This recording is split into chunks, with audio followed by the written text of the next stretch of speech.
মেয়ের রোজকার বায়না, টিফিনে এটা নিয়ে যাব ওটা নিয়ে যাব, আজ এটা নিয়ে যাব কাল ওটা নিয়ে যাব, রোজ রোজ কি বানাবো।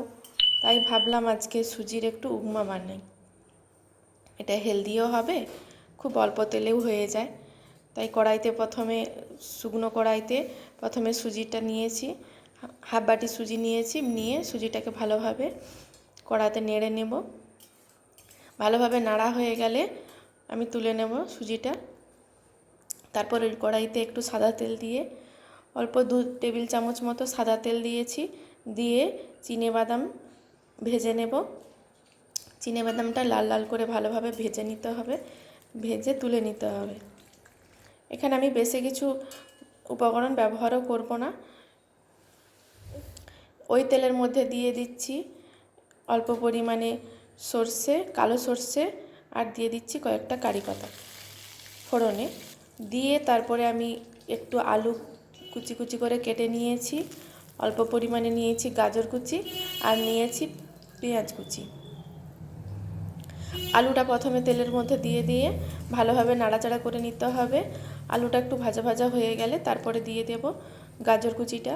গাজর কুচিটাও তেলের মধ্যে দিয়ে ভালোভাবে ভেজে নিয়ে তারপর যখন গাজর আর আলুটা ভালোভাবে ভাজা ভাজা হয়ে যাবে তখন আমি দিয়ে দেব পেঁয়াজটা।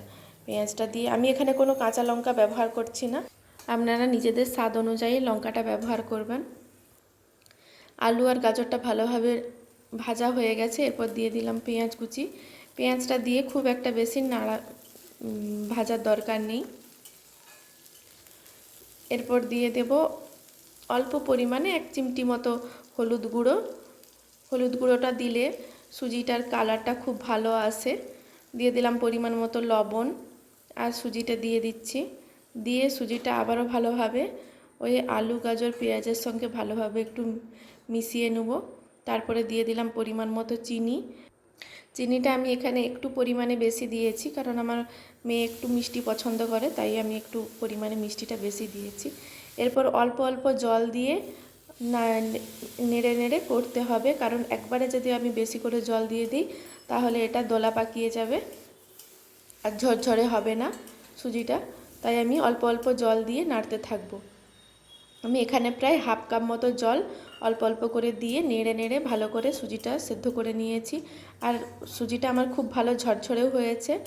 সবশেষে দিয়ে দিলাম ভেজে রাখা চিনেবাদামটা, দিয়ে এইবারে আমি একটু ভালো করে আরও একটু ভেজে নিয়ে তারপরে নামিয়ে নেব। দেখুন আমার সুজিটা কতটা ঝরঝরে হয়েছে, একদম পারফেক্ট হয়েছে। খেতেও কিন্তু অসাধারণ হয়েছিল। আপনারা এইভাবে বাচ্চাদেরকে বাড়িতে টিফিনে বানিয়ে দিতে পারেন, খুবই ভালো রেসিপিটা।